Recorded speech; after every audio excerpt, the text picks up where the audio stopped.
পরমাণুর ভেতরে ইলেকট্রনগুলো কিভাবে নিজেদের সাজায়।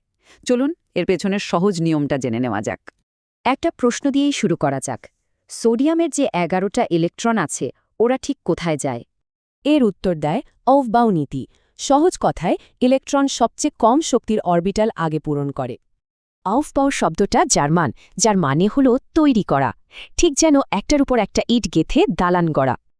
কিন্তু প্রশ্ন হল, কোন অরবিটালের শক্তি কম আর কোনটার বেশি সেটা বুঝব কিভাবে? এর জন্য রয়েছে একটা সহজ সূত্র, যেটাকে বলা হয় n+l রুল।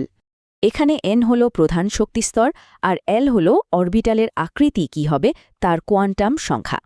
প্রত্যেক ধরনের অরবিটালের জন্য l এর মান কিন্তু নির্দিষ্ট, যেমন s এর জন্য 0, p এর জন্য 1। আচ্ছা, 3s আর 4p অরবিটাল দেখা যাক। 3s এর n+l মান হল 3 আর 4pর মান 5।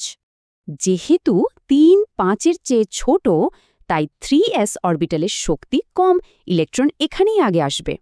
কিন্তু কি হবে যদি দুটো অরবিটালের n+l মান একই হয়ে যায়, মানে যদি টাই হয়? এই টাই ভাঙারও একটা নিয়ম আছে। যার n বা প্রধান শক্তিস্তর ছোট, তার শক্তিও কম। যেমন ধরুন 3p আর 4s, দেখুন দুটোরই n+l মান কিন্তু 4, তার মানে এটা একটা টাই। এখানে 3p এর n হল 3, যা 4s এর n মানে 4 এর থেকে কম, তাই 3p এর শক্তি কম। ব্যাস, এই দুটো নিয়ম মিলে অরবিটাল পূরণের পুরো ছবিটা পরিষ্কার করে দেয়। তাহলে ইলেকট্রন পূরণের ক্রমটা শুরু হয় এভাবে: 1s, তারপর 2s, 2p এবং সবশেষে 3s। এরপর আসে 3p, তারপর 4s। খেয়াল করার বিষয় হল, এই n+l নিয়মের জন্যই 4s অরবিটাল 3d এর আগে পূর্ণ হয়। আর এভাবেই ইলেকট্রনগুলো একটার পর একটা অরবিটাল পূরণ করে পরমাণু গঠন করে। এবার একদম শুরুর প্রশ্নে ফেরা যাক। সোডিয়ামের 11টি ইলেকট্রনের সঠিক ঠিকানা হলো এটাই। তাহলে ধাঁধার সমাধান হয়ে গেল। অফবাউ নীতি আর n+l রুল ব্যবহার করেই এটা জানা যায়।